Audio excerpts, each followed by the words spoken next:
Hey there, we are just about ready to get started. So just grab your cup of herb tea really quick and your notepad and your pen so that we can get rolling. All righty. Hey, Christina, good to see you. Good to see you. I'm glad you made it tonight. Hello, Anna. I don't know if I've met you before, but I'm glad you're with us. And we are going to dive into the what, why, and how of iridology for health professionals. Now, if you're not a health professional already, please stay anyways. We're going to be looking at iridology tonight from the practitioner's perspective.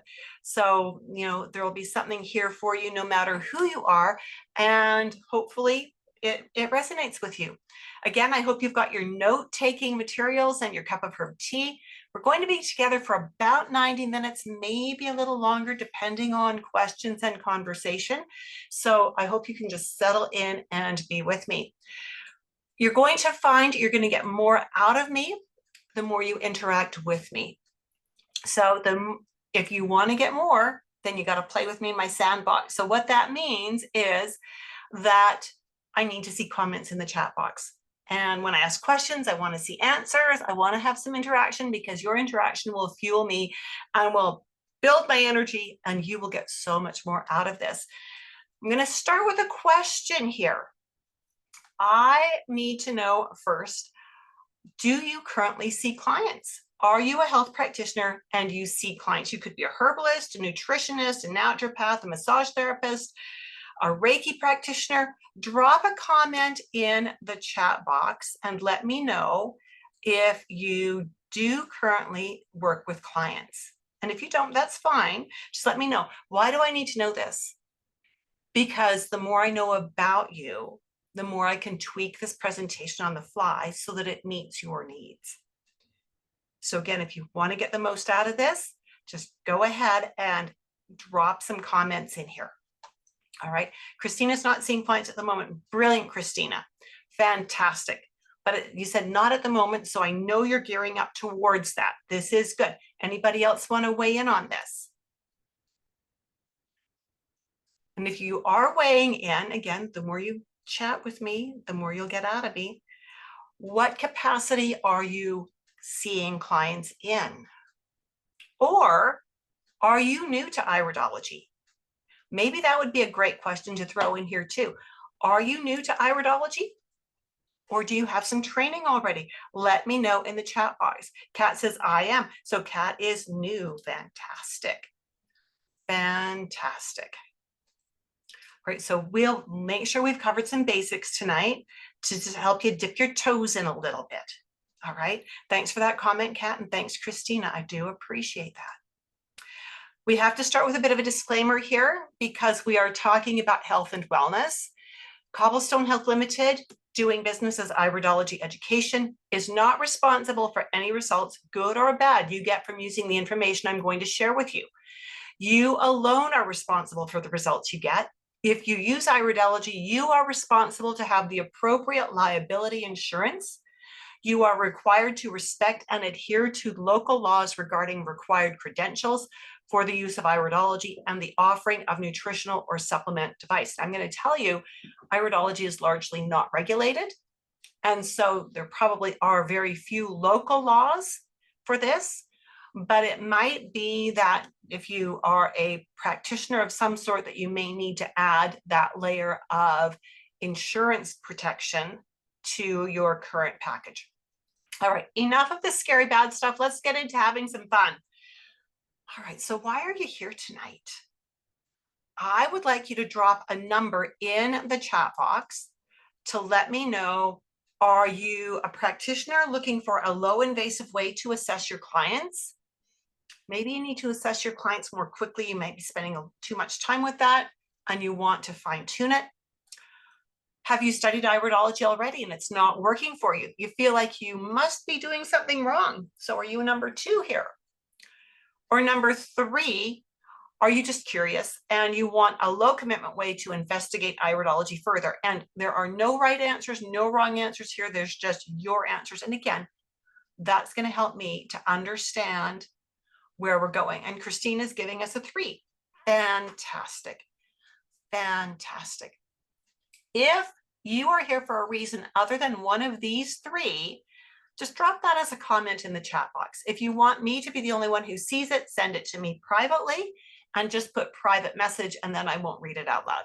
Oh, so most of you are here because you want to look into this. You don't know much about it and you want to look into it. So good. Thank you for that. So regardless of your reason, you are in the right place. We're going to make sure you've got the goods tonight. So if your reason is you've heard about or experienced iridology as a diagnostic tool, and you're looking for a low invasive way to assess your clients, you are in the right place. Now, you may be surprised to learn that using iridology in your practice can save you hours of time. When I teach iridology, I teach it at a professional level that will allow you to do a solid and appropriate assessment with program creation in about 20 minutes. So if you are working with 60-minute appointments, that gives you 40 minutes to really establish rapport with your clients. And I will tell you, that is one of the things that will keep your clients coming back. What do they not get when they go to the medical doctor? They don't get time. They don't get rapport, right? You give your clients 60 minutes, get your work done in that 60 minutes, along with some good rapport building, your clients will keep coming back. I can prove that. I've got clients that have been with me for over 4 decades. Yes, I know I don't look a day over 29, but seriously, that rapport is so important. Iridology is a wonderful tool for developing rapport and for helping you to gather pertinent information. And the bonus is when you do it the way I teach it, it will encourage your clients to come back for follow-ups. So if you are working with clients and you're struggling because you see them once and then they start ghosting you for whatever reason, this can help to keep them want to come back. That was bad grammar. This can help to keep them wanting to come back to see you. There we go. That was better. So if your reason is that you've heard about iridology and you're looking for more information about how to about it to see if it would be useful in your wellness coaching program, welcome. Now, maybe you've studied iridology already and it's not working for you. Now, most of you said that you were new and you're looking for a low invasive way, so this probably isn't you. But if it is, if you were just maybe too shy or maybe a little embarrassed to say, yeah, I'm trained, but it's not working, I'm not using it. I've heard that from so many practitioners. This is something I take really seriously. If you studied iridology and it's not working for you, it is not your fault. I promise you that. I've had many students through my course who were previously certified by other instructors, but who were not taught how to use iridology in clinical practice. They were taught how to recognize markings. They were taught how to use an iridology map, but they weren't taught how to use that in a clinical practice. That is so important. So they don't have that application side, and they feel like they failed because they studied the skill, but they don't know how to use it. And I've even heard some of my students say before they came to me, they went back to their original teacher and said, I don't understand how to integrate this into what I'm doing. And the teacher's response was, oh, you'll figure it out. Now, here's the thing. I teach my students the nuts and bolts, but I teach them application as well. And that doesn't mean you have to do it exactly the way I teach you, but it gives you a launching pad. It gives you somewhere to start from so that as you start doing it the way I teach it, you can then start shaping that to be what you need it to be. Does that make sense? Does that make sense to give students a launch pad and then they can shape it from there? If that makes sense, give me a make sense in the comments box. Let me know that I haven't lost you already. Right on. Christina, thank you so much. Anybody else? Is that making sense for anybody else? So if you're already trained in iridology and you're lacking confidence, or you want to add to your knowledge and to be mentored, then welcome. You're in the right place. Last but not least, and this is totally fair, you're curious, and you want a low commitment way to investigate this further. You know, when I went to university as a young adult, I applied to 2 different universities that I thought I wanted to attend, and I was accepted at both. The one that won out was the one that invited me down for a weekend about 6 months before the school year started to show me around the campus, to introduce me to some of the staff in the faculty in the department that I wanted to be studying in. And that is why they won, because they reached out to me and they let me come and see what it was like to be on that campus. Where would I probably be living? Who would some of my instructors be? Who would probably be my advisor in the faculty? Made the world of difference to me. You need to do the same. When you're looking for an iridology course, you need to be able to talk to the teacher in advance to make sure that you're on the same page, that you've got the same goals, that this teacher is going to deliver what you want. You also need to sample the teaching style, which is exactly what you're doing tonight, right? You need to make sure that the teacher teaches in a way that resonates with you. You want to get a sneak peek at your learning materials. That could be important, right? Are these materials that resonate with the way you learn? Basically, you want a campus tour, right? And that's exactly what we're doing tonight. So welcome, I'm glad you're here. This is an interactive open house, for lack of a better way of describing it. I've got so much to share with you. We are going to talk about iridology. We're going to look at case studies. We're doing the whole thing tonight. I'm going to encourage you to write down any questions you have as we go and throw them into the chat box as well. That would be ideal. I'll address them as they fit into what we're doing, and there will be extra time for questions and answers towards the end. I love questions because it shows you're processing the information. Questions from students, even if it's a one-nighter like tonight, tell me that you're thinking, you're working with the information, and that is excellent. So the facts of the matter are iridology is a powerful assessment tool, and confidence can be nurtured.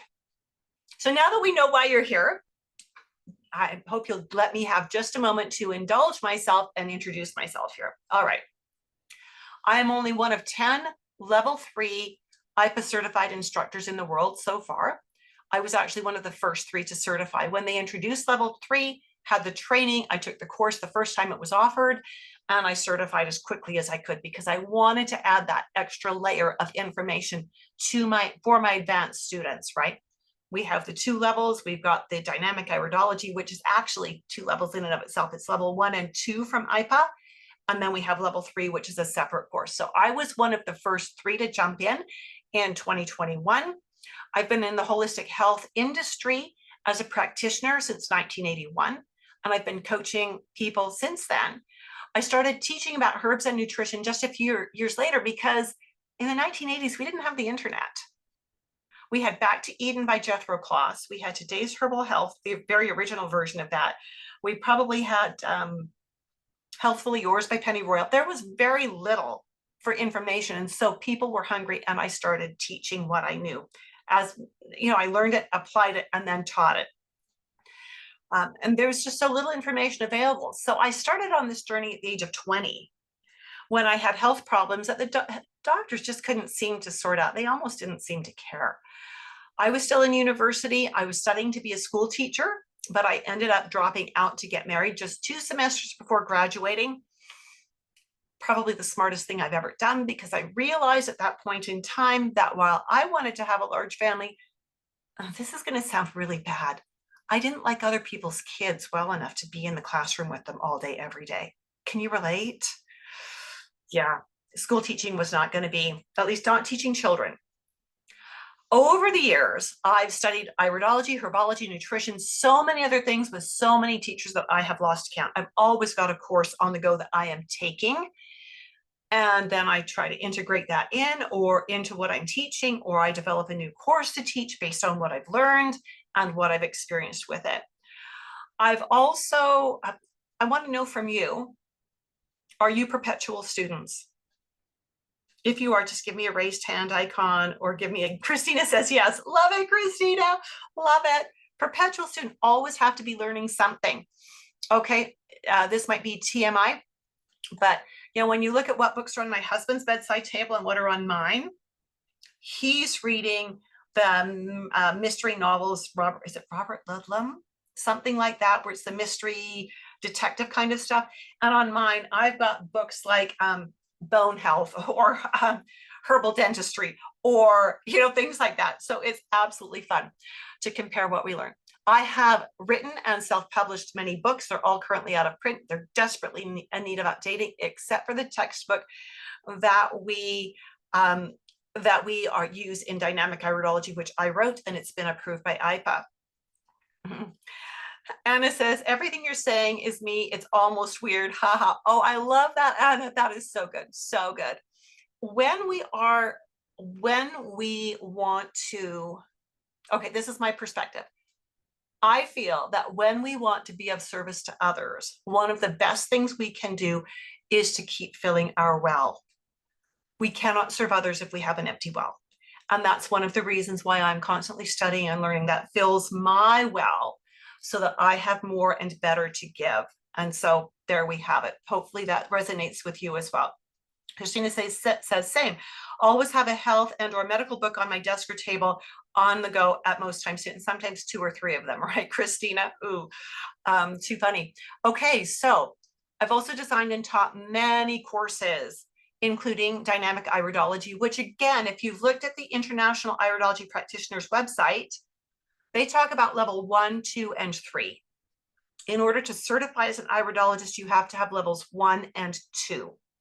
Dynamic iridology, which is a part of what we're going to be talking about tonight as we look at eyes, includes all of level 1 and 2. You do it as one big course with me, not as 2 separate courses with me.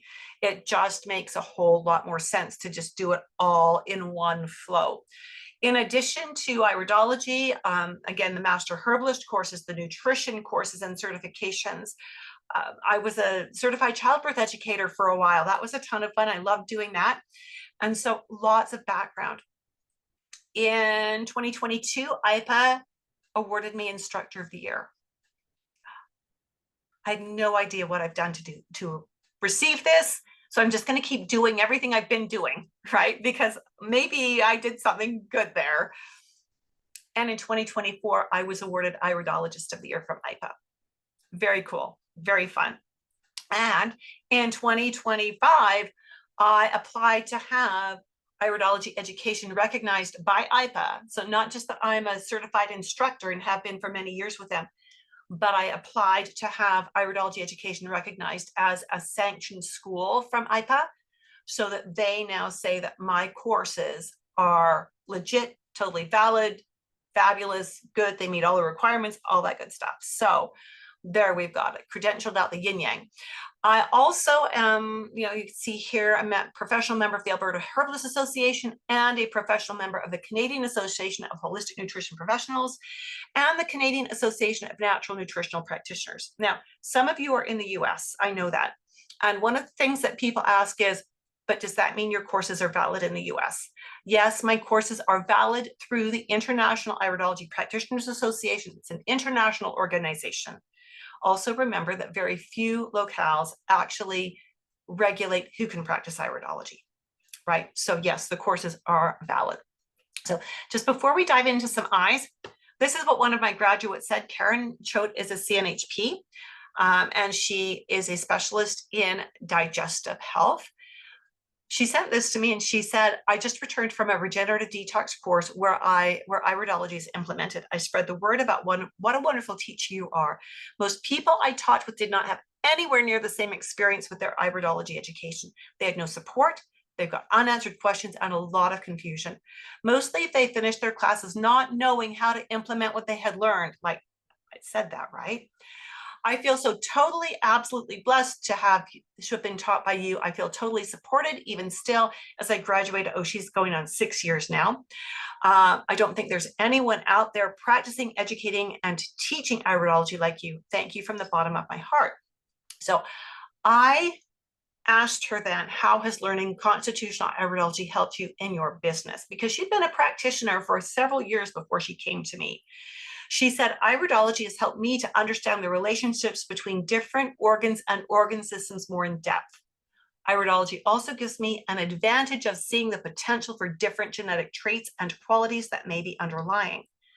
By observing the constitution in the eyes, for example, you can extrapolate how the person's body will likely respond to applications of healing methods. Therefore, it has helped me to expand my knowledge and increased efficiency at providing more precise recommendations for health-oriented options. Love that. So let's talk about iridology. In order for us to understand iridology, we need to understand where it came from and how it got to where it is now. Really important that we understand that. We know that there are roots of iridology from Egypt, India, China, and Greece. We also know that iridology, like every good science, evolves, right? Science is not the answer. Science is the art of asking questions. And so with iridology, as it has evolved, there have been more questions asked, more research done that has updated what we thought we knew and given us more current information. Someone once asked me, how does it feel to know that what you learned 45 years ago, that at least 3/4 of it is no longer valid? How would you answer that? I'd love to see in the chat box, how would you answer that if someone said to you, 80% of what you learned 45 years ago, or when you started school, whenever that was, is no longer valid. We've got new information. How would you feel? I would be gutted. Okay. Anybody else want to weigh in on this?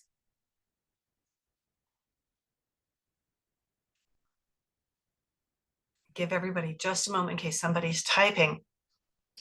I had a reaction. I've got a reaction extremely opposite to Christina. I get excited because it means we're moving forward. And we don't get all the new information all at once, right? It trickles in and we practice it and we adapt to it and we adopt it and we test it and we figure out, does this work better? Oh yeah, it does. Okay, drop the old stuff, pick up the new. So I get super excited when I hear there's new research and it's stuff I can start applying. So excited to prove it in my own clinic. That makes me super excited. So what we think of as final answers today, even things that I'm going to share with you today, are really stepping stones for future discoveries. And that's especially true when it comes to iridology. We don't know everything yet. So it started out in the early to mid 1800s. All of these researchers, mostly in Europe, right? North America was a little behind the times here. Ignaz van Petzele, of course, is the one who's credited with starting it. You know, the rumor has it that as a young boy, he found an owl, broken wing, took it home, nursed it back to health, noticed something in this owl's eye, but that's never been replicated.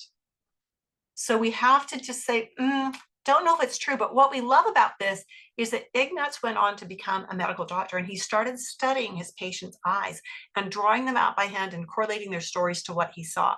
So that's very cool. He created one of the first iridology maps. Then we've got Pastor Neil Lilliquist, who was the first one to look at eyes from the perspective of the more fiber structure we see in the eye, the more threads there are in the eye, the more resilient that person's body is. Right on, we still agree with that. Pastor Manuel Falca, there's an institute in Germany named after him where they teach iridology to naturopaths, because in Germany you have to be a naturopath or a medical doctor to use iridology. He started defining what we are going to look at today as the constitutions. Great information, a good base. Rudolf Schnabel discovered that pigments, different colors we see in an eye, and the shape and size of the pupil also give us information. So good, so good. Joseph Ungerer wanted all of his research to be reviewed by his peers before he published it, because he knew up to this point in time, people were publishing things that were theoretical And readers were assuming that it was gospel true and had been proven. Joseph didn't like that. Joseph Deck published books about constitutional iridology. And that's where we're headed today. Theodore Krieger said iridology is not a standalone assessment tool. I agree. If you've got any other assessment tools, access to labs, maybe your clients bring in lab test results, maybe you do muscle response testing, maybe you do something else as an assessment tool, always use those, fingernail analysis, whatever, always use those to corroborate what you see with iridology, right? The more tools we can incorporate quickly and succinctly, the better off we'll be. Do you agree with me that it's good to have a couple of different assessment tools so you can distill things down and be more accurate? Does that make sense? Yeah, Christina says, yeah. Yeah, the rest of you agree as well? Yeah, tools, yes, absolutely. Thanks. It's good to see you, Martha. I haven't seen you in a while. Hi, is it Liska?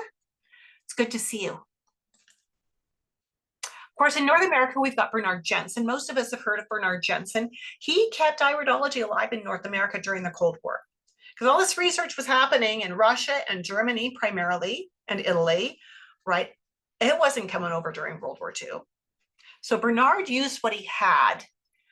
And what we know now is that what he had was just a snippet of what we really need. He did so much good for so many people. He was a chiropractor. He knew nutrition. We're grateful to Bernard. Then in the early 1980s, Harry Wolff, who was an American-born German, and he spoke German and read German fluently, got a hold of one of the Joseph Deck books written in German. That puts it right out of my reach. And he started studying this. He was a massage therapist and he was working with Chinese herbs and things like that. Like he was leading edge on all this stuff.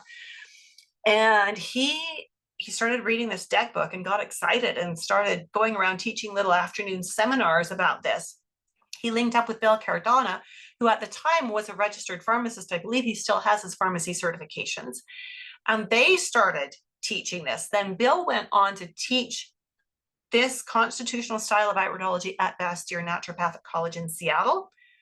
And Bill went on to get his ND degree, and he's now a very busy naturopath. Bill was my constitutional instructor. He wasn't my original iridology instructor because he came along about 20 years into my studies. So we're going to take a quick look at Jensenian, Rayet, and constitutional iridology and compare them to see how they stand up against each other. So Jensenian was originally taught by Bernard Jensen. He taught that the iris changes when the body changes, that you would see new fibers develop. He called those healing lines, that you could change the size and shape of the openings or the lacunae in the eyes. He called them lesions. Traditional Jensenian iridologists usually do iris readings cold. They don't want any background information at all. There was a well-known herbalist here in Calgary. He's since retired. If you went in to see him, you'd sit across the desk from him. And if you dared to utter a word, he would shush you.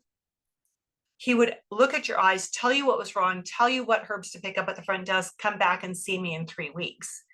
He did a lot of good for a lot of people, but there was absolutely no rapport. None whatsoever. Now, traditional Jensenian iridologists that were taught by Bernard are very different from the modern iridologists because Bernard's daughter-in-law, when his health was failing and he passed his business off to his daughter-in-law, Ellen, she, with his blessing, updated most of his information to be more constitutional. So anyone trained by Ellen in the last 20 or so years will have a much more constitutional approach. That'll make more sense in a moment. Constitutional originated with Joseph Deck and others, many of those people that we saw listed earlier from Germany. It's used by medical doctors in Italy, Germany, and Russia. I had a medical doctor come in to me as a client, and she was from a small country. She had immigrated here from a small country that is a neighbor to Russia. And she specifically came in because she said, this is what doctors do in Russia, and I need to have you look at my irides and tell me where I'm going with this, which was very cool. There are correlative medical studies being done ongoing research. Yes, it's changing what we know, and we love that. We want to keep moving forward. We don't want to be stuck in the past. And constitutional teaches that the eyes are a reflection of the genetic structure of the body. So when we look at the irises, they show us where the strengths and weaknesses are. When we have an in-depth understanding of anatomy and physiology and symptoms, we can connect the symptoms to the anatomy, to the physiology, to what we see in the eyes. We can ask appropriate questions to laser focus what we need to be doing. And constitutional is the foundation of the dynamic iridology program. Constitutional teaches us, constitutional doesn't give us answers. It doesn't say you have disease XYZ, but it teaches us what questions to ask. It helps us to laser focus those questions so that we can understand what's going on. We never want to diagnose. We never want to name a disease. That is the realm of the medical world. Instead, we want to understand. Does that make sense? If that makes sense, give me understand in the chat box. We want to understand, because if we give a disease the wrong name and treat it by that, then we're going to be in deep trouble, right? Christina says understand. Good job, Christina. Thank you for that. And Liska says that too. Wonderful. We know that the iris and sclera the iris may have changes. Sclera will have changes that may continue to become visible with time, revealing areas that may need support. Now, these changes in the iris are not due to something the client is doing. These changes in the iris are due to epigenetics, right? So what does that mean? That means my hair hasn't always had gray in it, right? That's my epigenes manifesting, right?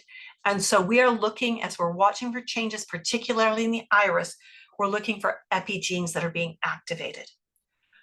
Background information is important. Readings are not done cold. Sometimes I'll get a client in who says, just look in my eyes and tell me what's wrong. And I'll say, that's what we call a party game, and I don't do games. But I'm willing to have a conversation with you to get to know you and then do the iris assessment for us to understand where the weak links are and what we need to do with that. They'll ultimately end up being okay with that, which is good.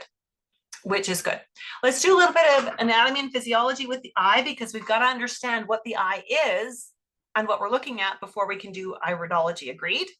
Agreed? Okay, so we are looking at the outer layer of the eye, specifically the iris. So when we look at the eye, we've got the white of the eye, which is the sclera. The sclera becomes clear at the front of the eye. This is the cornea, right? In behind the cornea, we've got the anterior chamber, and then we have the iris. Behind the iris, we have the posterior chamber, and of course, we've got the retina, and we've got the optic nerve. So we are really looking mostly at, well, for today, we are looking only at the iris. So why do you need iridology in your skill set then? Well, when you learn to do it well, and I'm actually going to be bold and say, when you learn to do it properly, it will help you understand why your client has the symptoms they've got. It will help you understand their lab tests. It will give you insight as to the pathway the dis-ease processes have taken and how these imbalances should best be addressed.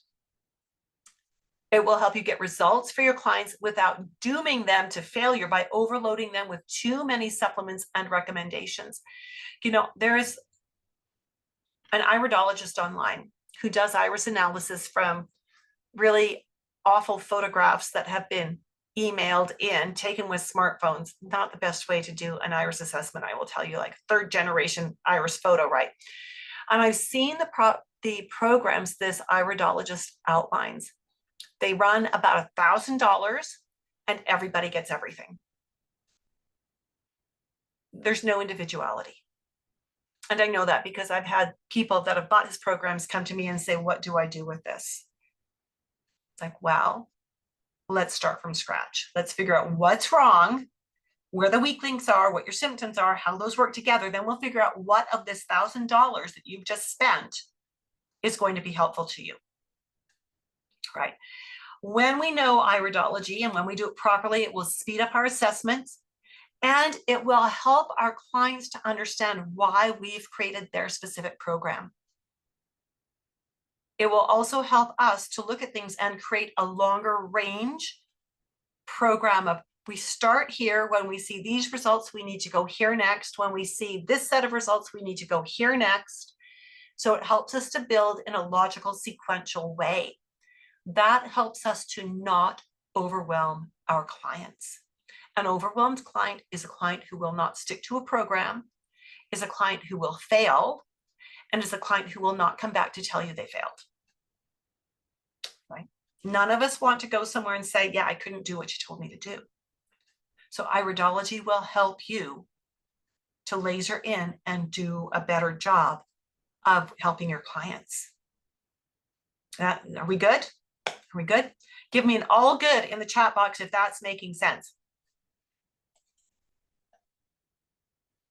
Christina, you are lightning fast on that keyboard. Liska, thank you for that too. And Anna, wonderful. Yeah, so good, so good. Let's learn a little bit about the lymphatic constitution. Kat, thank you for weighing in on that. So the first thing to know is that constitutional iridology is unlike other styles. It relies very little on mapping. If we are going to map, it's probably going to be on down the road. It's often not in our very first appointment because there's so much information about this body altogether without even mapping, that if we start mapping, we're going to get into that overload situation. We only map, or I like to say dissect, our client if there's a really good reason to.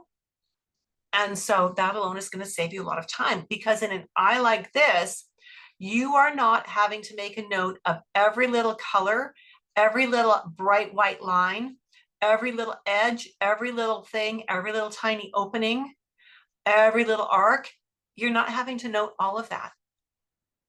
So here we know, here's what we know about a lymphatic iris that is applicable to everyone. Got your pencils ready? This is a quintessential example of a lymphatic iris. A lymphatic iris will always have at least some blue. This has a lot of blue. A lymphatic iris might not have this much blue, but it will always have some blue. We will always see some fibers. Again, we might not see all the fibers, but we will see some. And we can have different color overlays and different washes and fogging or clouding here. We don't have to have different colors. We might have an eye that's actually truly all blue. These people have common health concerns, and the things that we see most with our lymphatic people are things to do with mucous membranes, their acid levels, both in their digestive system and in their blood and lymphatic fluids, and their lymphatic system. When we're working with a lymphatic eye, the first question we always want to start with is, after what are your health concerns? What would you like my help with? The next question actually is there a personal or family history of asthma, allergies, arthritis, eczema, psoriasis, kidney issues? Now, why would we specifically be asking about those 6 conditions? What do they all have in common? Asthma, allergies, arthritis, eczema, psoriasis, kidney issues.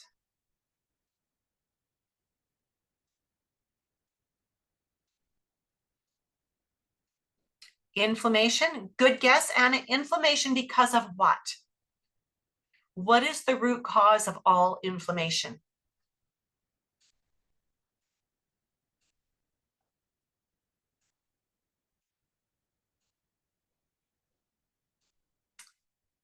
Gut, that's a little, but gut contributes to this.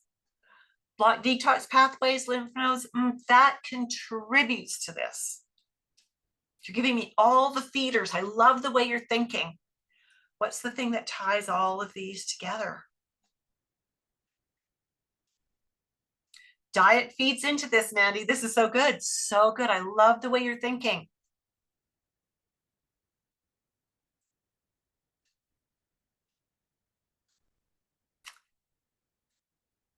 The thing that ties all of, oh, because Christina, you said it, acidic environment. I missed yours, Christina. Yes, yes. Comes back to acid levels. Low acid in the digestive tract leads to high acid in the rest of the body. So when we know that, we don't need to come down to individual little markings in that first appointment. We start with what's the acid, right? So we're not starting with pigments or fibers that are going weird or little teeny openings in the eye. We don't start there. Now, what we need to remember is that just because those are the predispositions, that doesn't mean this person has to have them. It means they are more likely to have them. And other constitutions can have those problems too. They can earn the right to have those problems. There may not be a genetic predisposition in the other constitutions to have those problems. They just might have done it to themselves. So if the client has a lung issue, yeah, I will look at the lung area in the eye, but I'm also looking at the acid levels. I'm looking at what other symptoms tell me about this person's acid levels, digestive and otherwise. Are we seeing any other symptoms that tie into this, into these acid levels? Because all of those symptoms are also then connected chemically to the lung problems. Right. So when I work with a lung problem, yes, I might give herbs for the lungs and diet recommendations for the lungs, but I'm really going to go after where's the acid out of balance and why? What's going on, root cause that the lungs are having to show this symptom. I would also ask this person about their experience of grief. Why would I ask them about their experience of grief?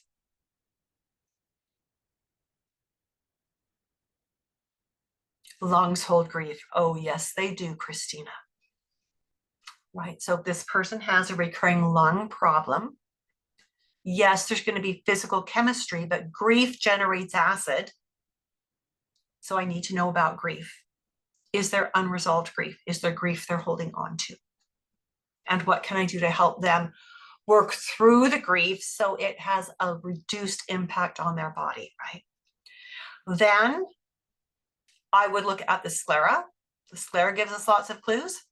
I would look at the pupil size and shape as well, because that also gives us clues. And when we look at the sclera and when we look at the size and shape of the pupil, that is not lymphatic specific. That is just you're a human with eyeballs specific. Okay. Here's another great example of a lymphatic iris. Notice how different this is compared to the first one we looked at. This is more of that dark gray blue with lots of yellowy, tanny stuff over the surface, but underneath we've got lots of that dark gray blue. This is still a lymphatic iris. So do you know anyone who's got a lymphatic iris? I want you to think through yourself, your friend, your family. Who do you know that has lymphatic iris? Just drop it in the chat box. You can use a fake name if you want. I don't care. I just want to know that you've kind of noticed that, oh, that person's got blue eyes, or that person has eyes that are probably blue. Yeah. Dad and one of your BFFs, Kat, says, excellent, excellent. Fantastic. So now you know to, when you're with them, oh, we shouldn't do this as practitioners, but we all do. In the back of your brain, you're going to be thinking about Dad. And you're going to, when you go to see him, you're going to say, what do I know about his acid levels? What symptoms do I know? Okay, does he have arthritis? Does he have digestive concerns, as in stomach, heartburn, reflux, anything like that, which is not usually over acid, by the way. Does he have any joint issues? Does he have skin issues, right? You're going to be starting to think in terms of, oh, his eye color, and these are things that I've seen in him. So Anna says she's got blue-gray. Fantastic. Christina says looks similar to biliary. Almost, Christina. Now, that brings up an interesting perspective here as well. Every computer monitor in the world shows color differently. So yes, on some computers, this might actually look more biliary. We'll talk about biliary in a few minutes. Okay. Liska says, my son has eczema. And Liska, does he have blue eyes? Is he lymphatic? Yes, there you go. So you know it's the acid levels you need to check into, right?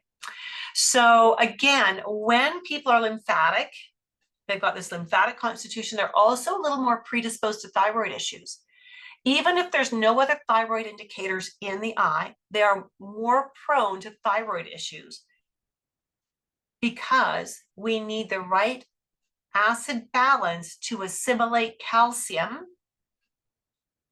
And that calcium is something the thyroid's going to regulate. And if it can't regulate that we're going to run into trouble. The other thing is we need the acid to digest the proteins, to get the amino acids we need to build our thyroxine.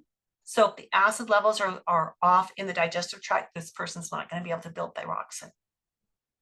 Okay. So you might want to ask, if you're seeing symptoms that make you think thyroid, parathyroid, you might want to ask if there are any family history stories about thyroid, parathyroid, or bone health. So the goal here isn't to use iridology as some kind of a crystal ball. This is so not a party game. It's not a game of guess what's wrong with me.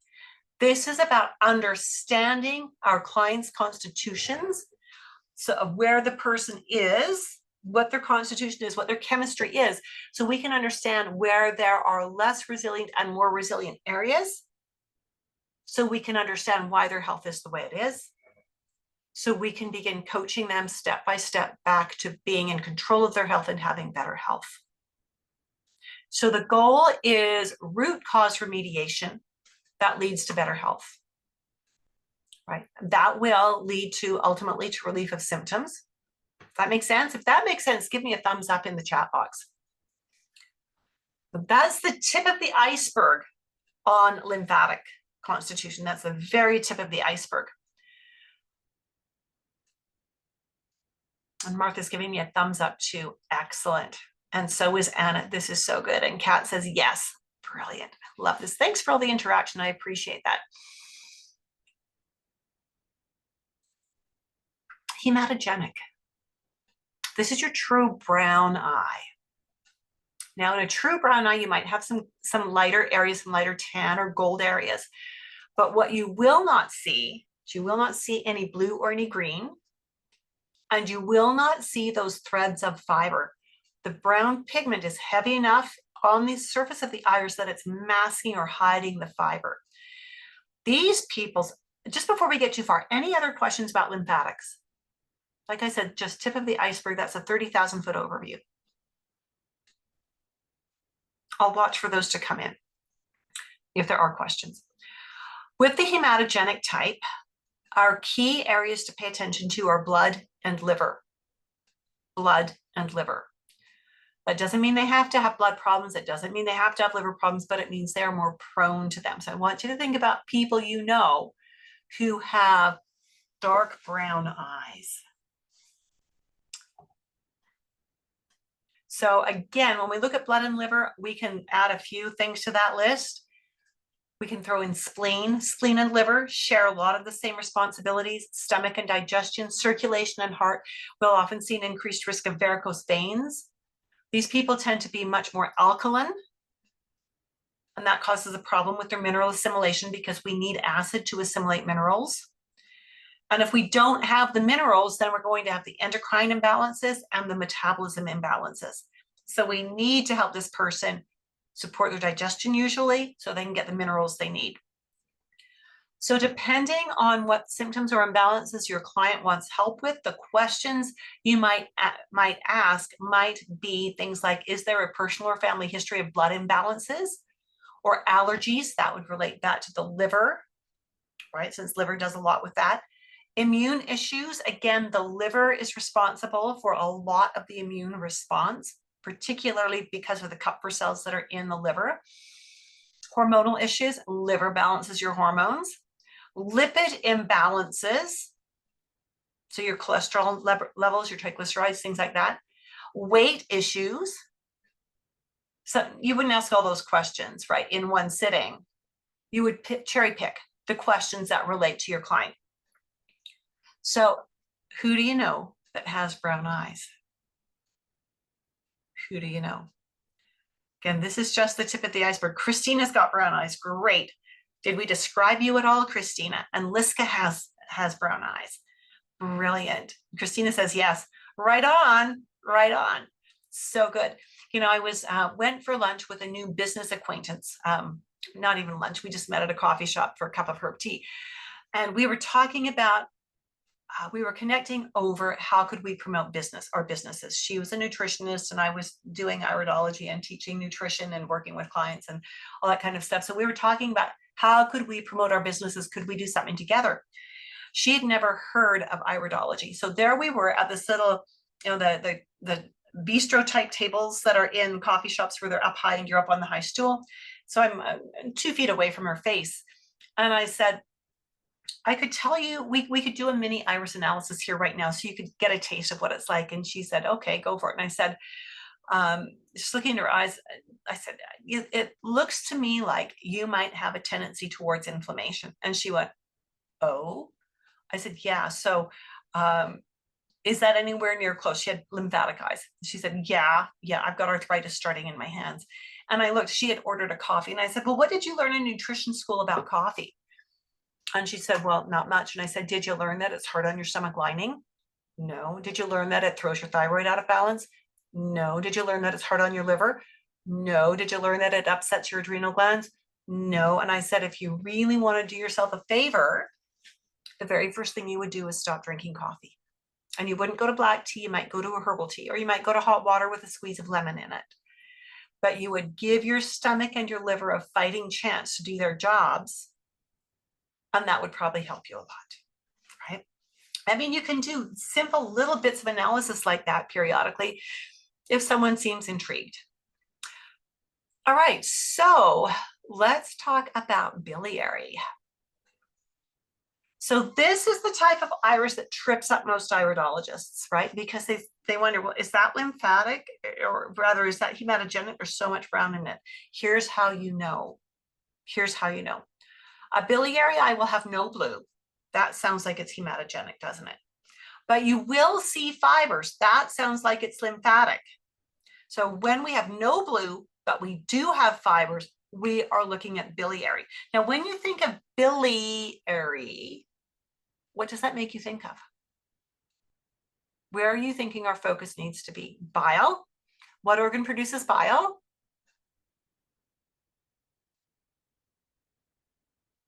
You're on a roll, Christina. Gallbladder stores bile. Liver, Christina, yes. Liver produces the bile. It gets stored in the gallbladder and concentrated in the gallbladder until it's needed in the small intestines for fat assimilation.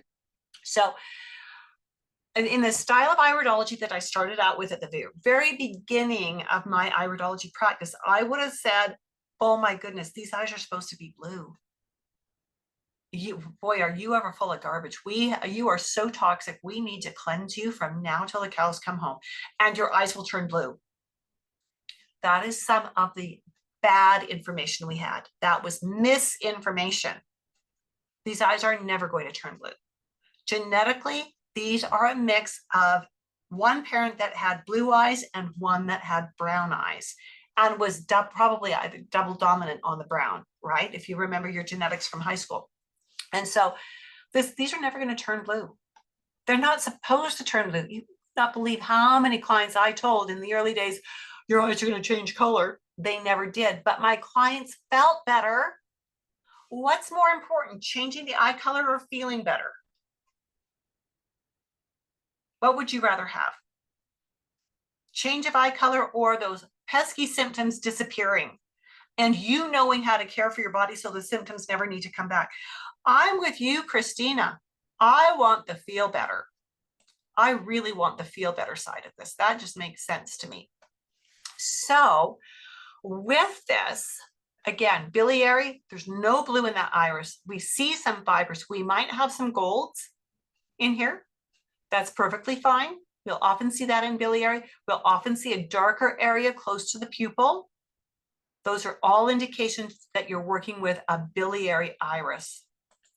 So these people then kind of get the worst of both worlds. They can have lymphatic traits and they can have hematogenic traits. So we often will land on liver and digestive kinds of things for our biliary people. Once we've asked them what do they want our help with, then we are going to be asking or paying attention to anything they say that correlates to digestion, stomach issues, liver function. Remember, liver works with immune, lipid balance, blood sugar, triglycerides, allergies, and so much more. Liver does over 500 different jobs, right? We might see some gallbladder tendencies here. We might have a history of gallbladder formation. We might see some pancreatic issues with blood sugar balance, carbohydrate digestion. All right, so those are the kinds of things we would watch for with this. Christina says the liver is the most underrated organ. Oh my stars, yes. You probably already know it's the only organ that you can regenerate if you lose a part of it. So if they literally take out your left lobe, which is the smaller lobe, to donate it to, say, an infant that has biliary atresia, that baby can grow a right lobe and you will grow a new left lobe. You can't do that with your ear. You can't do that with your heart. You can't do that with your kidney, but you can do it with your liver. Pretty amazing stuff. So I'm curious, what has been your biggest takeaway so far? What is the thing that you went, wow, that's wild, or that's impressive, or I can hardly wait to take that back to work with my clients? Or now I really want to learn this. What is your biggest takeaway? Because if you don't have a takeaway, then we've just wasted an hour of your time, right? And that would be sad. What is your biggest takeaway?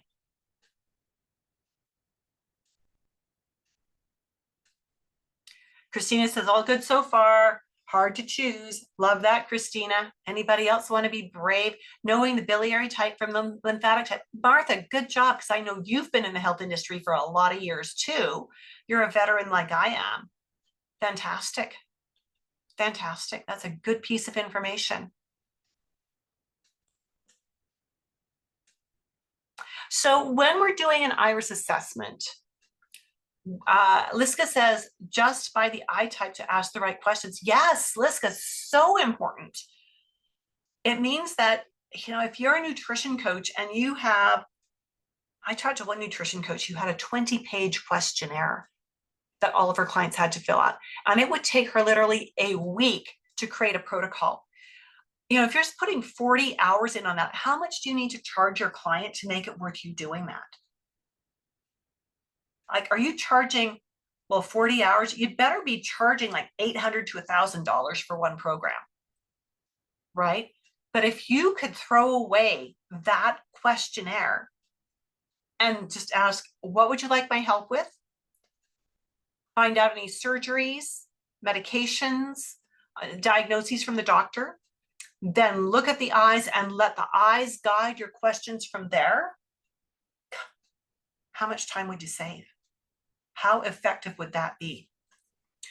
When we look at eyes, we are looking at layers of information here because it is layers of fiber that make up the iris. Now, you know, we're talking millimeters thick, like few millimeters thick. But you can see, for example, with this eye that's in the upper left of your screen, that we've got openings and we're looking down a layer. We're seeing depth. We've got some fibers that look like they're raised up. They're sitting way up, so they're adding a very 3D dimension to the eye. All of these layers, even this that is sitting in the cornea, gives us information. This all gives us information. These wrinkles are literally wrinkles in the surface of the eyeball. And they give us information. Shape of the pupil gives us information. These are all things that we cover in the course. I started learning iridology in 1979. Constitutional iridology hadn't yet made it to Canada. We were still working with the Jensenian model. So I worked with that. I studied Jensenian. My Jensen teacher had studied with Jensen twice. And so I was studying with a first generation Jensen teacher. And I love this. I glommed onto it. It was me. I wanted to do this so much. I embraced it, and I saved up the money, and I bought a professional camera, and I started working with this. And as I worked with it, and I was, noticing, in Jensen, we were taught every one of these things was a metabolic problem happening right now. And if we did the right things, these openings would close, they would disappear. And I would give my clients programs, and they would follow them, and they were feeling better and better and better, but we never saw the eyes change. So I began to wonder if iridology was really worth learning and worth doing, because I was promising my clients that their eyes would change, and they weren't. And most of the time, they didn't even have symptoms that correlated to these exact areas. Okay, so what we know now is this is genetic predisposition. It's not what's happening right now. The symptoms tell us what's happening now. This helps us understand why. So the eyes never changed, but my clients felt better. So I was just actually at the edge of getting ready to walk away from iridology, because I was getting really done with saying, do you have a problem here? Do you have a problem here? Do you have a problem here? Hearing no, no, no. When I was blessed with the opportunity to learn constitutional iridology. Here's what we know now. Lacunae are inherited. They show areas that may have challenges at some point in time. These will not change. Okay, they will be there always and forever in this person. When we've got as many as we've got in an eye like this, each one of them is not necessarily important. This suggests instead an increased risk of a general endocrine imbalance. We need to ask the questions. We may even need to ask our client to go back to their medical doctor to get some lab testing done if that's within your comfort zone, right? So we need to ask, what are your symptoms? We need to find out what their diet's like, and we need to be coaching them in that direction. Now, if this person is on track and they're already doing the right things, then we can just reinforce that for them. We might plug in some gaps. We might embellish what they're doing a little bit. But if she's on the right track and she's getting results, she may not need much of my help at all. It'll just depend on what she's doing, but we're not going to sit down and start listing a whole long list of problems that we see based on how messy the fiber structure is, all these openings, all of everything we see in this center area. We need information. And if she's doing a lot of things right, she may be regulating things very well. If she's not doing many things right, she will likely be struggling. Depending on her age, we might see more menopause, cholesterol, blood sugar imbalance kinds of things, right? So we just need to ask questions. Here's a case study. I do a lot of work with fertility and high-risk pregnancy. So this is Michelle, and we're going to look at her eyes twice. This image and the next slide, which will show us with different lighting, because we need to see how technology changes an image. We need to know that, because you'll see people online posting before and after photos, and all that's changed is the technology they use to get the photo, and that nullifies your before and after instantly. So this client came to me wanting to have a baby. She and her husband had been trying for a full year with no luck. Her husband's semen analysis was fine. Michelle said she was having a period every 28 days. They'd been to the fertility clinic and they were told that everything was fine, just go home and keep having sex, you'll have a baby sometime. But what really caught my attention was when we talked about her periods, she said her flow was a smear on the tissue. She never needed to use any kind of sanitary products. But the doctor said that was just fine. And I'm thinking, well, if you don't have a lining to shed, how is there an endometrial lining for an embryo to implant into?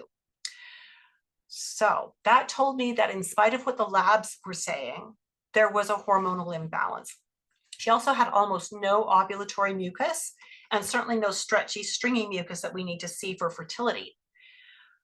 I saw this tiny pigment here, and that is enough to suggest that she might have the MTHFR defect, right? Where she doesn't methylate her folate and her B12 properly. So we're going to tie this in a little bit more on the next slide. So she's got these lacunae. We call them lacunae. Jensen called them lesions. So because she's got a fair number of them, we know that that suggests that she is at a higher risk for endocrine imbalance. Quite likely with where hers are placed, we'd be looking more at blood sugars, maybe adrenals and thyroid.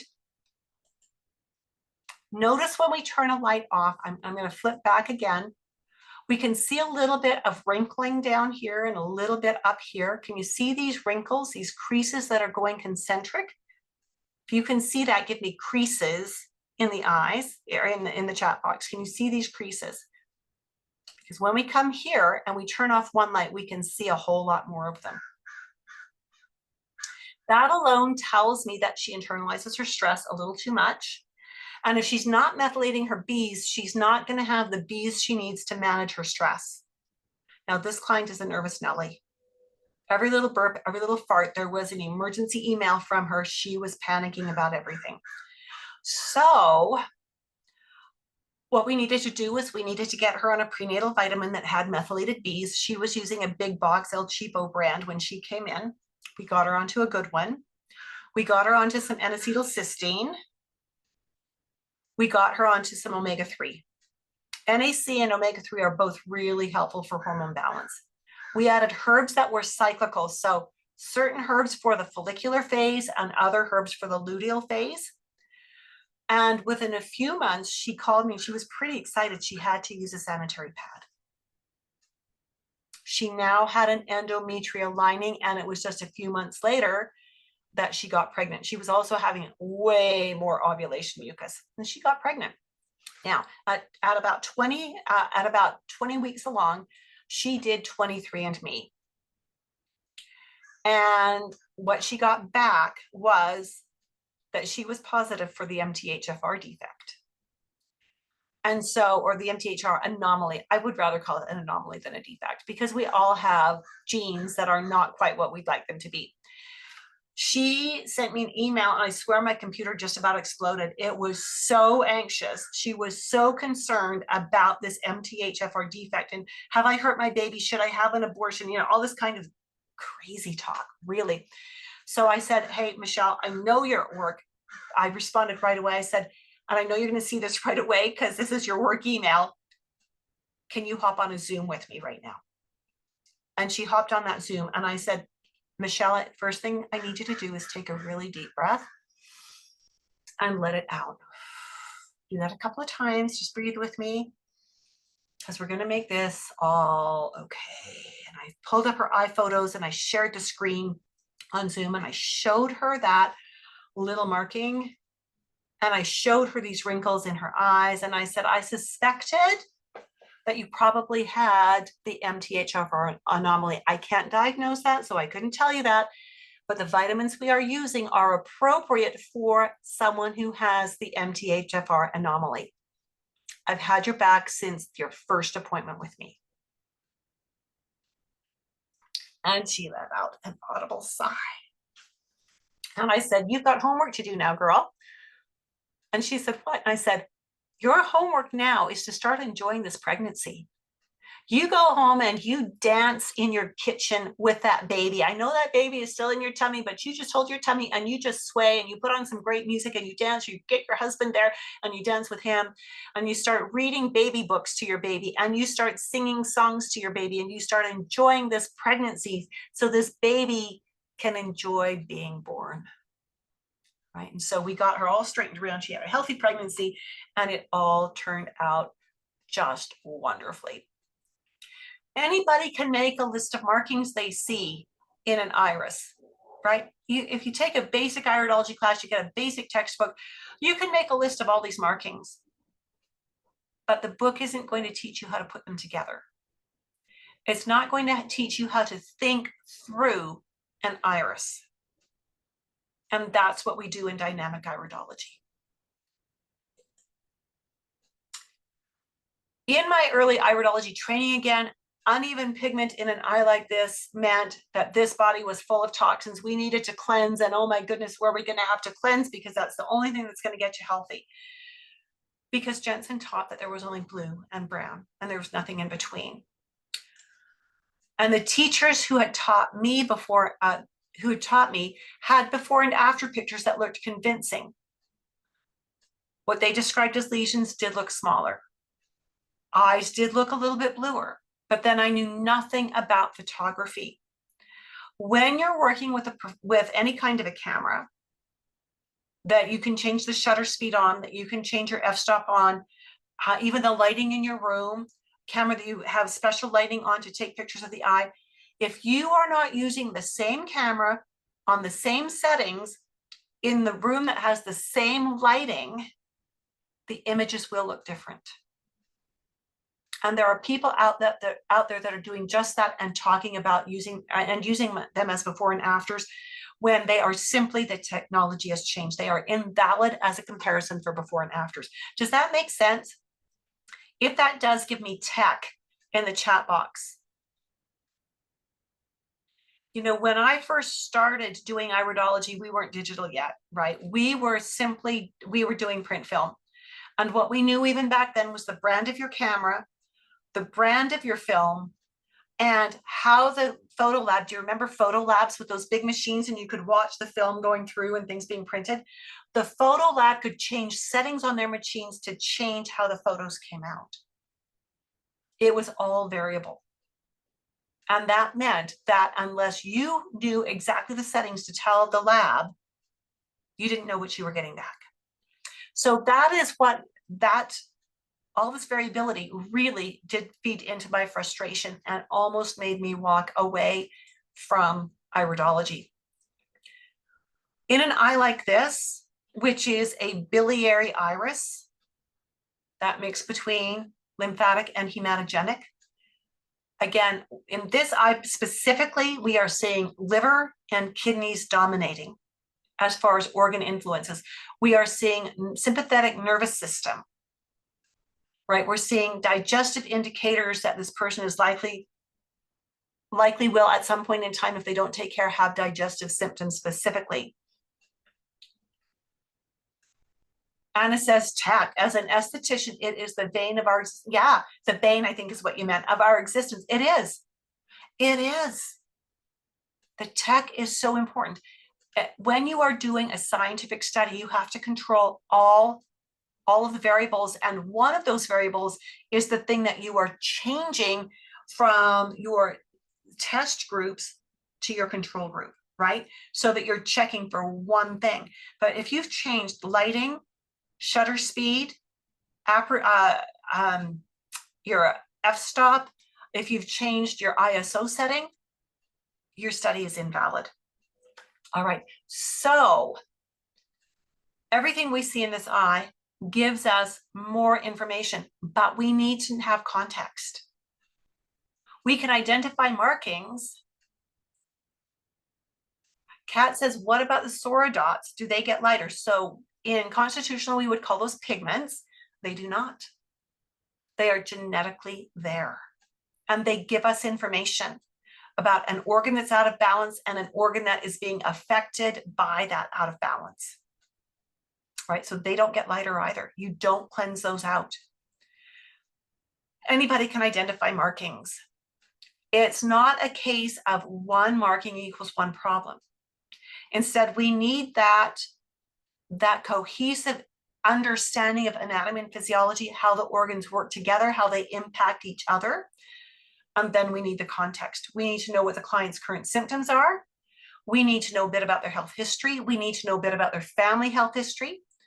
We probably eventually need to know sclera. We do include 2 complete lessons on sclera in the dynamic iridology program. We probably need to know a bit about pupil. We include a lesson on that in the dynamic iridology program as well. Having all of that information, again, helps us to understand what's going on in our client's body. Not that we can give it a disease name, but we don't need to. We just need to understand the pathway. And as we understand the pathway, we can trace it back to the root. We may want to band-aid a symptom to give our client some comfort while we're working on root cause, right?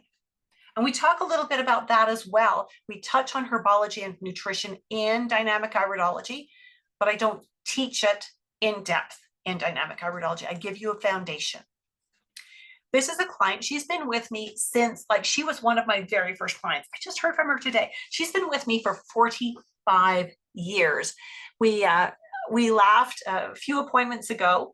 We were laughing and chatting about what baby was she having and what baby was I having when we first met, right? She's become a dear friend, a dear friend. And it's important to remember that clients fade in and out. Their eyes don't fade in and out, but the clients do. So she'll come in 4 or 5 appointments, in over 5 or 6 months, and then she's feeling great, so she disappears for a few years. And then things start to come unravel, and she'll come back in, and we'll do some more fine tuning, get her back on track, give her the support she needs, and then she's gone for a few years. And I love that, because it means that when they're gone, I know things are going okay, that they've got some control of what's going on. And when they come back, I know that something has slipped and they just need a little more support. So I love that. So she started coming in again a few years ago, and she's been pretty consistent over the last 4 or 5 years. She's got a lot of training in herbs and nutrition. She used to be a practitioner, but now she's feeling like she's in a little over her head on her own. When she started coming back, she wanted to lose some weight. She was in her late 60s. She had gained about 30 pounds over the previous few years. Her blood pressure was up. Her cholesterol was up. Her triglycerides were up. Her hemoglobin A1C was up. The doctor was saying, well, you're diabetic now. You're type 2 diabetic, and we need to put you on drugs, on meds for this. And she said, give me 3 months. So that's when she started coming in. Now, her eyes show me predispositions towards the lipids being imbalanced, the liver not wanting to do its job. And the lipids, particularly on the liver, that's been ongoing for a lot of years. And the liver has been since she was born. Lipids, maybe not, but the liver, absolutely. There's indications here that say genetically, these are problems that she was setting up. She had a lot of stress in the last few years before she started coming back in. We started working on her goals constitutionally, not marker specific. We were working on digestion. We were working on liver. We were working on the fact that she is sympathetic dominant.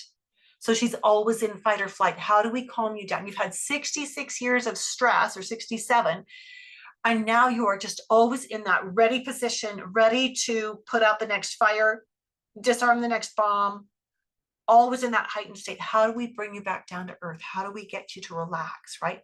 So we had to do a lot of work with diet, get her back on track with her diet. We had to get her back on track with some good supplements, with some good lifestyle stuff. For her, it meant going much lower carb, getting her protein up, getting better fats, getting her to walk for 30 minutes a day, because she'd become sedentary. We got her on omega-3, we got her on berberine IR, we got her on her gut. We were working on gut biome. We gave her some help with digesting her proteins. We gave her some help digesting all her foods, and we got her to get protein at breakfast time. 3 months later, she went back to her doctor. She had lost 20 pounds in 3 months. Wasn't at all hungry. The doctor ran labs, and all of her numbers were back down into the normal ranges in just 3 months. She was focused. She worked hard. About a year after that, she ran into some serious family stress, and she slipped off her program. And this family stress really literally hit her in the heart. She had a heart attack.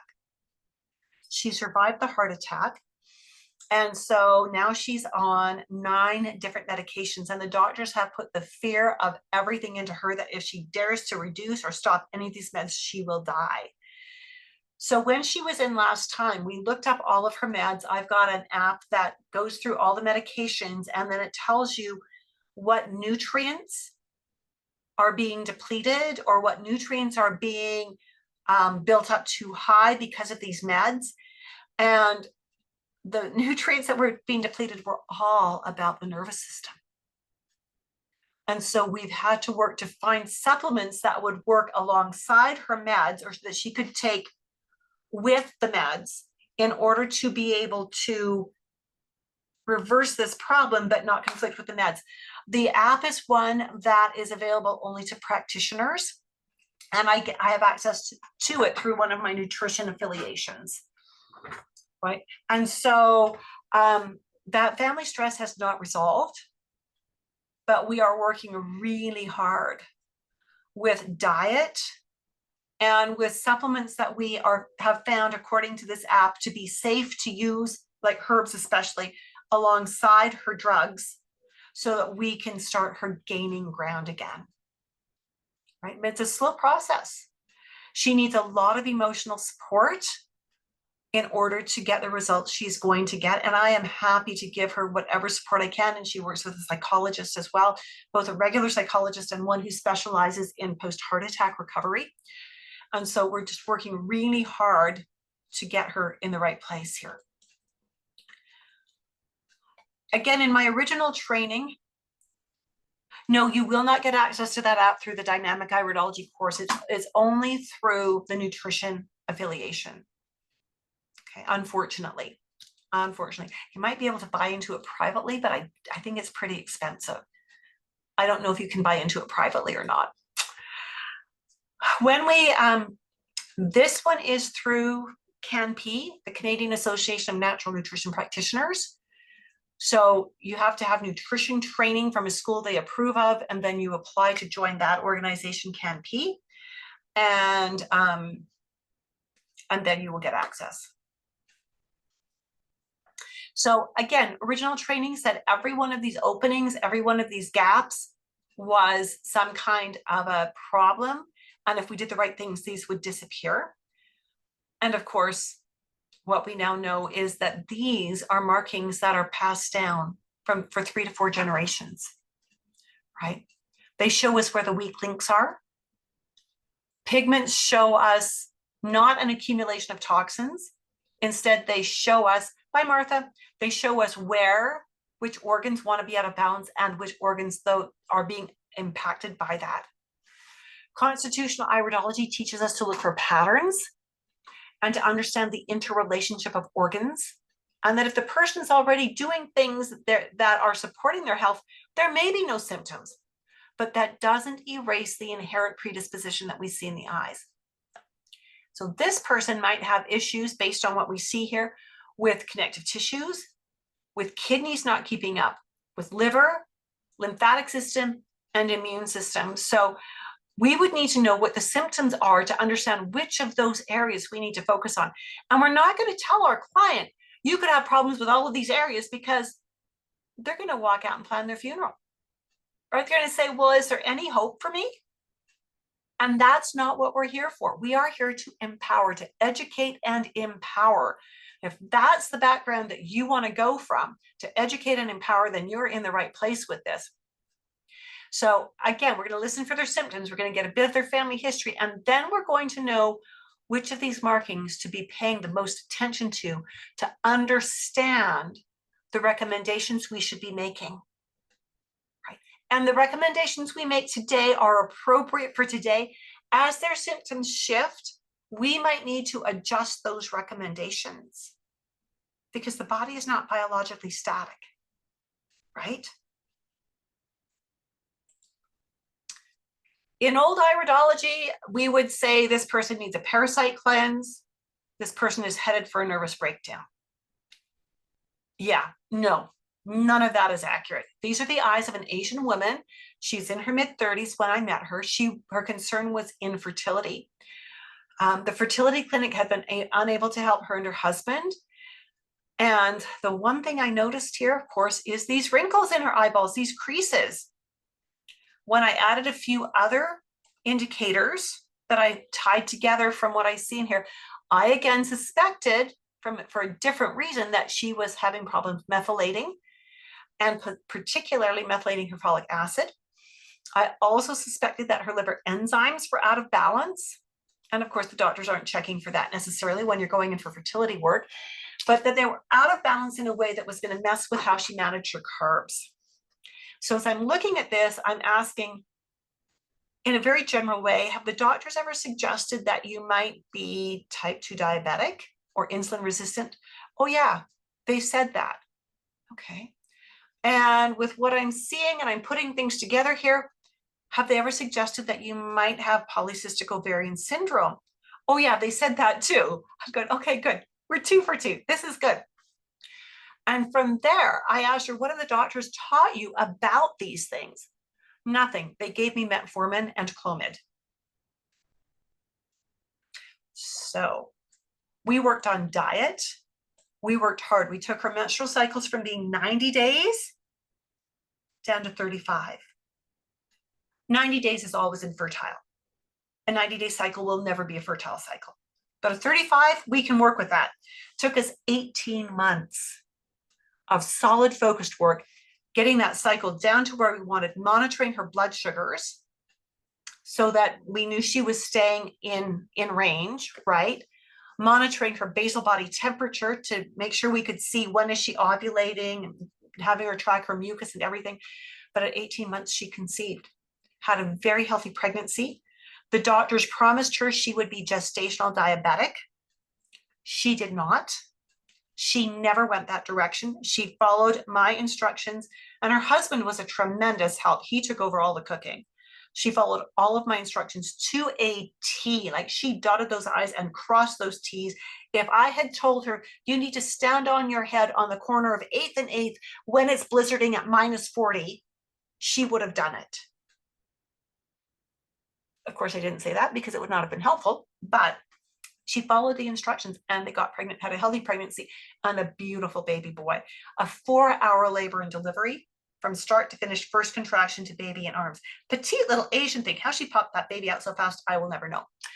So putting her eyes together with what I know about the body, what we know about anatomy and physiology, we were able to help her balance her hormones to where she could conceive and have a successful pregnancy. Here's a gentleman. We'll talk about men for a moment. This is a client who's been with me for about 8 years now. He started coming in about 8 years ago. I saw him a couple of times, and he wasn't desperate enough to do the homework back then. Yeah, he sort of just wanted to feel better. Yeah, no, his diet wasn't great, but that's okay. And he wasn't willing to do the homework. And that's fine. He was where he was at. And I gave him some information, and then he disappeared. His wife's a client of mine, and she would keep coming in and she would tell me stories about him. And I'd go, that's nice. Yeah, he'll need to come in and talk to me, won't he? He finally came in after he'd been to the doctor because his hemoglobin A1C was 7.2. That's type 2 diabetic. His eGFR was 61. At 60, they say you are looking at stage 1 kidney failure, or kidney disease rather. And his potassium was slightly low. He was 5 feet 11, weighs 175. He was 64 years old. And so we needed to get his hemoglobin A1C down. Even his blood sugars were testing between 6.8 and 7.5. So he was put on metformin. That gave him diarrhea. They switched into Glumetza and Giardians. He had elevated blood pressure, so they had to put him on hydrochlorothiazide, which is a diuretic, and Trandolapril for his cholesterol, because that was up as well. Now, because he was on the diuretic for his blood pressure, now he couldn't perform sexually, so he had to have Viagra for that. He was also on mylan-torvastatin for cholesterol. Right, he's now on, how many drugs was that? I've lost count, because he's out of balance, right? I also noticed when he was with me that he was doing a lot of throat clearing, what suggests to me that he's got some reflux. We call it acid reflux, but it's not really, because typically it's from low acid and the sphincter not closing at the base of the esophagus that things are backwashing up.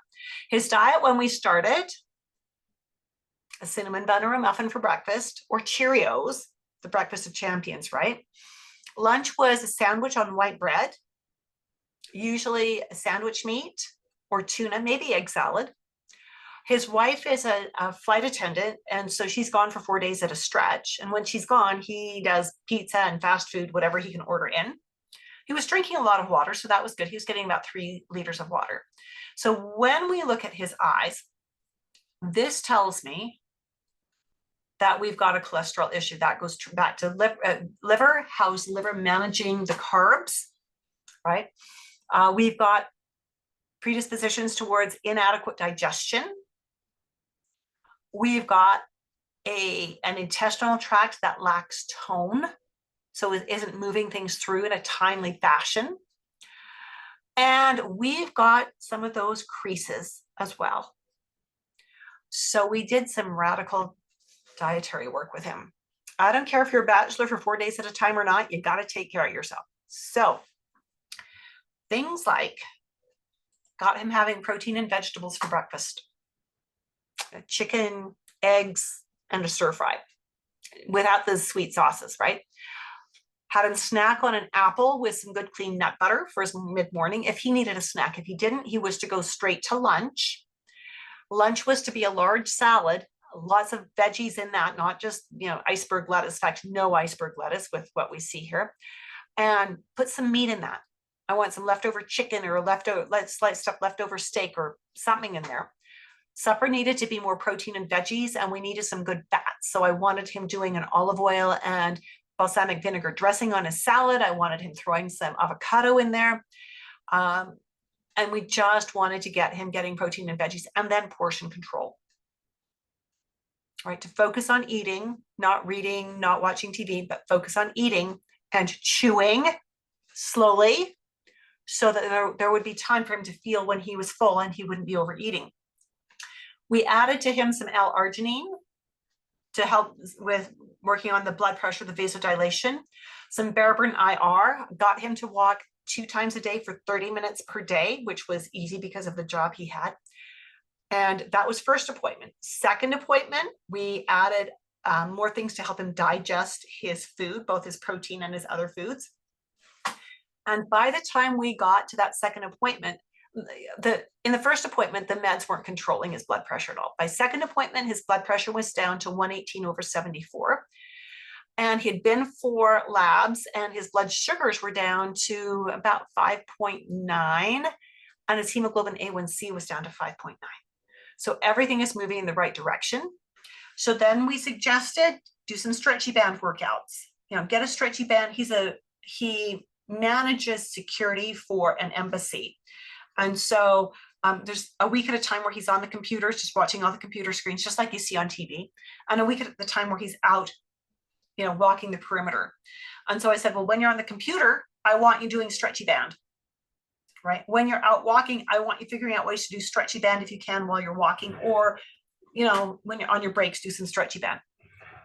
So over the course of 2 years working together, and we're just coming up to about 2.5 years now, everything is correcting nicely. The doctor has taken off the blood sugar meds, and they have reduced his blood pressure meds, and they are reducing his cholesterol meds. And the doctor has said, you keep this up, you'll be off those meds within the next year. That's what we want. That's what we want, right? And so we are just continuing to work to get things down, get him doing what he needs to do. Now, how do you learn how to do that? You learn that in the Dynamic Iridology program.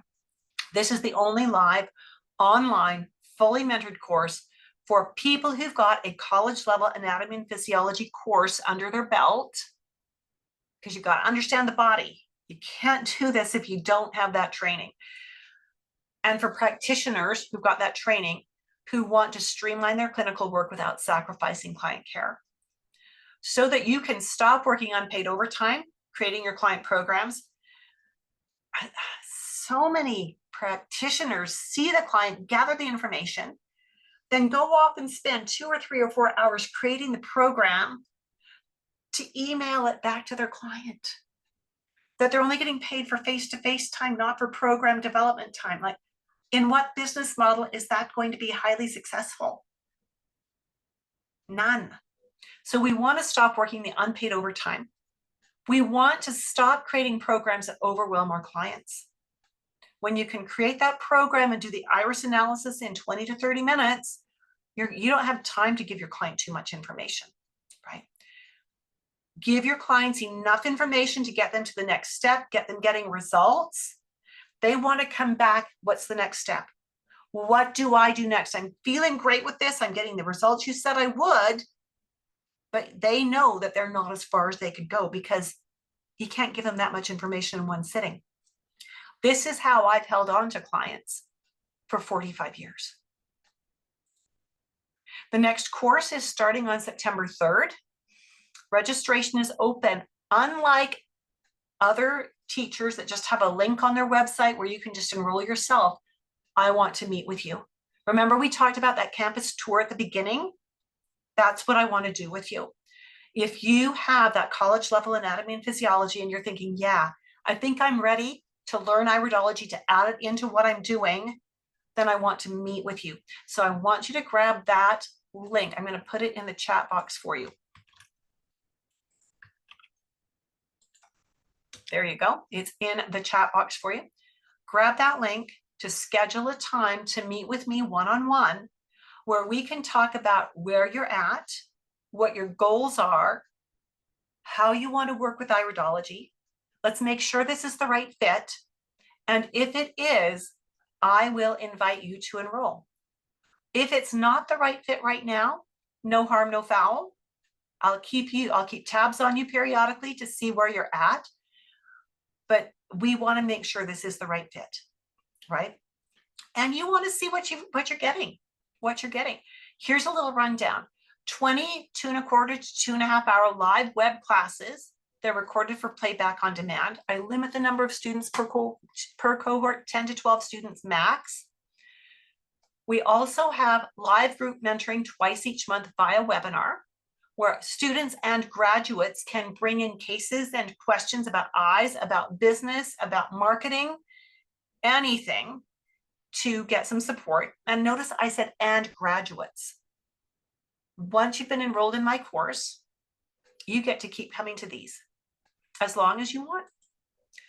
We have a student and alumni. It's not me. I should have changed that. We have it on a different site. We've got a private social media site, not on Facebook, that is not monitored by Big Brother, right? Where we can talk about whatever we want. You can post cases there. You can ask questions there. You can post interesting things you've learned there about iridology. It's a great place to hang out. 225-page digital textbook. So the textbook is digital, it's downloadable. I give my students permission to put it on a flash drive and go to your local copy shop and print up a copy for yourself. 45 pages of digital study notes. We call them the cheat sheets because they remind you of everything you've learned in the course. This is the charts and tables that are the synopsis of everything you've learned. And certification for IPA mentoring. This is important. Most iridology instructors charge extra to mentor you for the IPA certification exam. I include it in my tuition for a limited time. That's not an open policy of take the course now, come back in 5 years and think I'm going to mentor you. I give you a window where you want to certify. This is your window. Do the course, and then you've got 10 months to finish certification. Many of my students are finishing it in 5, right? So it's very doable. Sophia Perez-Viller posted this on the International Iridology Practitioners Association website. She said the commitment that Judith has for teaching is extraordinary, and the amount of support you get from the iridology course is fabulous. Material is very clear and thorough. The pace of the course is dynamic, but with enough time to integrate all the parts. As this was my second course, I was not sure if it would be an add-on, but it has exceeded my expectations. I've learned lots from the course material and classes, expanded previous knowledge, and gained more confidence. I can see how this course has helped me to get better answers from my clients and to design effective protocols in very little time. Highly recommended for beginners and advanced. Kimberly Zadalis said, if you're wondering, now Kimberly has a master's degree in something to do with radiology, and she's got other certifications in Eastern and Western medicine, coming out her yin yang. She is very well educated. If you are wondering which iridology course to take, you can stop looking. You found it. Judith Cobb is an excellent instructor with many years of experience. She is a caring and compassionate person who is dedicated to the field of iridology and her students. I personally practice both Eastern and Western physiology and medicine and was very impressed with the layout of her program. She makes it easy for her students to balance work, life, and study. And Sharon Bemrose, who I had already taken iridology as a part of my naturopath, or as a naturopath. She's a naturopath in Australia. However, Judith's course, Confident Nutritionist, Dynamic Iridology, we just changed the name to Dynamic Iridology, surpassed my previous training in structure, content delivery, documentation, and support. Judith taught in a manner that I could understand visually and auditory. Dynamic iridology was well delivered, inspiring and motivating, giving me much needed structure to the knowledge I had already learned over the years. Dynamic iridology also provided me with the most up-to-date iridology information, along with the added bonus of Judith's extensive experience of holistic health. In absolute appreciation. Judith, I thank you for making me a better iridologist. Love that. So again, there's the information about the course. So if you go to that link, it will take you to a web page that will give you a little bit of information, and it will have an invitation for you to schedule a one-on-one chat with me to ascertain whether this is the right fit for you or not. And so I would love to see many of you scheduling an appointment to chat with me about this. Any questions as we're ready to wrap up?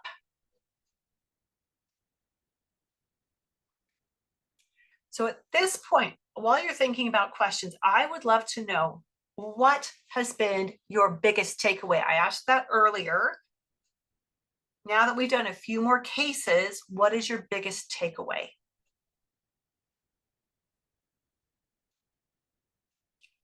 What was your aha moment? Or the, I didn't know you could do that with iridology. Anything?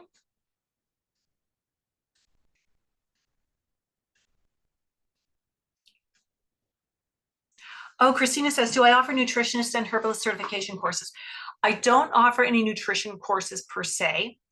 And I don't offer specific herbalist certification courses. What I do offer is for students who graduate from dynamic iridology, I have some advanced courses. I have one called Women's Holistic Health, where we look at women's holistic health through iridology.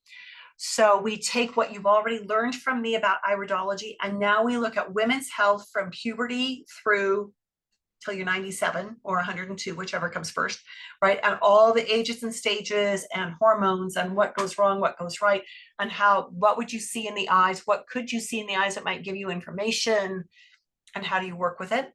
The other one I have is called Body Systems, Iridology, and Herbology. And it is, again, only for graduates of my course, or both of these courses, graduates of my course or certified IPA iridologists, where what we're going to do is look at each body system, do a quick anatomy and physiology review, and then look at the common things that go wrong. What are the iris markers that could give us information about that body system, and what information could they give? And there's a lot more than we think of. You know, if we're just thinking of a map with a one-to-one correlation, that is so barely scratching the surface. And then we talk about diet, and we talk about lifestyle, and we talk about nutrition, that would be diet, and herbs as well. So we incorporate some herbology into that as well. So I don't teach basic herb courses, but I teach practical application herb courses. Okay, for my graduates and for IPA certified iridologists. Mandy says, finally knowing how to apply what the eye shows to help at root cause level. Fantastic, Mandy. Fantastic. So good. I appreciate you sharing that with us. All right.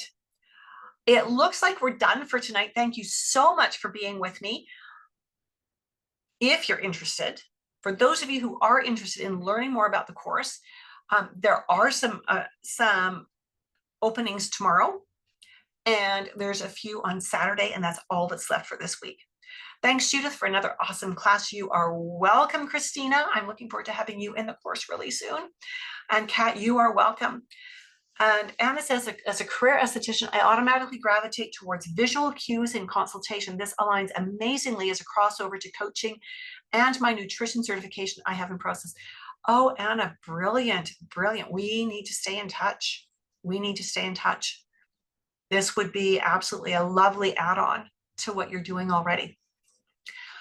Fantastic. All righty. So with that, my friends, have a brilliant evening. And I'll be sending out the replay tomorrow. So I look forward to seeing you again. Take good care and bye for now.